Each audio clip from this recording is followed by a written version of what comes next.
خب سلام بر عزیزان. یک آموزش کوتاه مرتبط با اینکه چطور عضو اون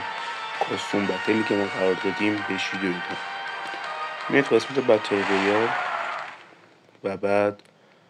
روی این 3 خط بالا کلیک میکنید، روی این قسمت کلیک میکنید، بعد اینجا که وارد شدین روی این علامت خونه بالا میزنید، اینجا اون کد آیدی که توی چنل قرار دادیم رو پیست میکنید و بعد از پیست تایید رو میزنید و سرچ رو انجام میدید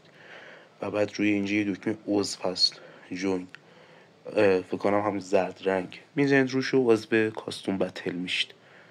حالا 25 تا اسکواد 25 تا تیم چیده شده،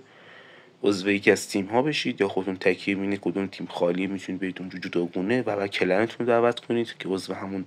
اسکواد بشید و بعد بازی رو استارت بزنید و برنده جایزه بشید.